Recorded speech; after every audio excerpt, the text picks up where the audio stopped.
Hello. Berserk Vol.4. Just finished this one lately, and I gotta say, as coming off for the fourth time as me as a broken record, that this was great. This is, mostly this whole volume and the next couple of them are gonna encapsulate all Guts' origin and stories and what happened up until the point of Volume 3. Well, this arc really started off in, near the end of Volume 3 and move on with Volume 3 really left off with a cliffhanger, a really uncomfortable and touchy subject, which probably the Catholic Church is very familiar with. But that happens to him, and it mostly scars. You know, when you get some emo characters and say in anime and other subjects, it really does come off really unjustified and really just uncalled for with lots of things, but with Guts it's totally justified and called for in every aspect, the way he was born, raised, and came into this world, and how his interactions into this world with other people.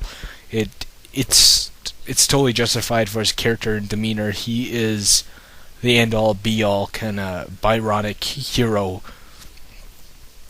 And if you've seen the anime, which I do, I say if you want to get into Berserk, watch the anime first, then read the manga. That's what I did. And the anime comes nowhere close how the manga portrays it. The anime is like severely crippled in a abridged version, and they added some scenes that weren't in the manga, and I'm not coming off snobbish, it's just saying that they had a lot more material to work with and they didn't do it, they didn't capitalize on it, they really dropped the ball on the potential of the show, which you don't even need filler for this. This could be a really good series in itself.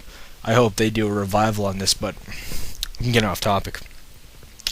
In this, we find that Guts is growing up, and after that, he accidentally kills his father.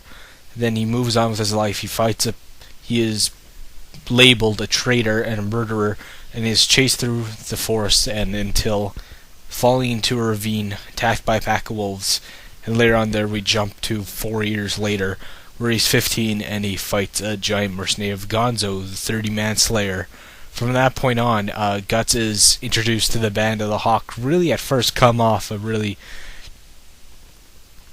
asshole-ish, really just people you don't like.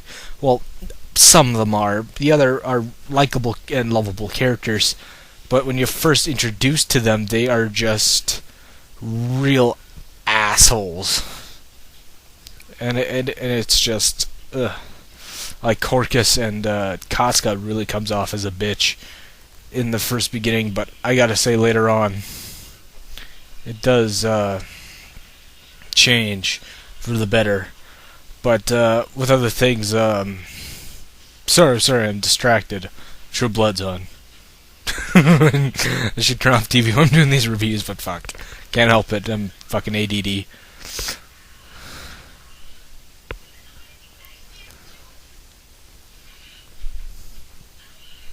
Anyway.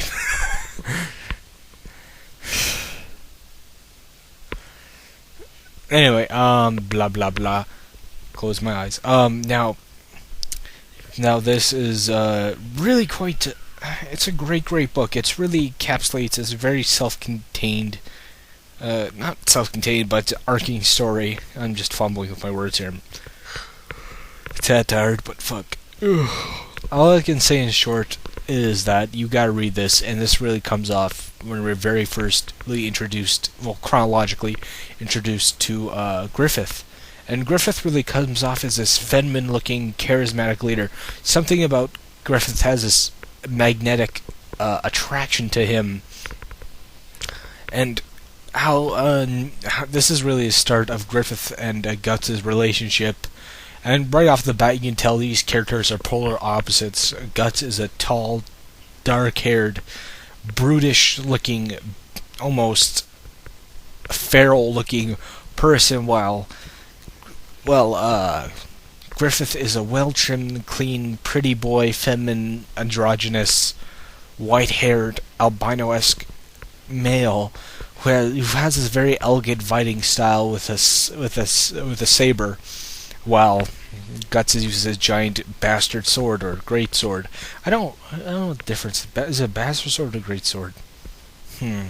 Anyway, and it really does come off somewhat homoerotic at some points, as they do have like manly moments of kind of their connections. You can interpret in somewhat homoerotic kind of situations, but hey, it's a lot more subtle than Batman and Robin. Well, that's all I gotta say. It's a great book. The art is fantastic. The writing doesn't tug you around. It gets to the point. And I gotta say, if it's paneled and paced well, you don't even need words to understand what's going on. But hell, that's it. See yas.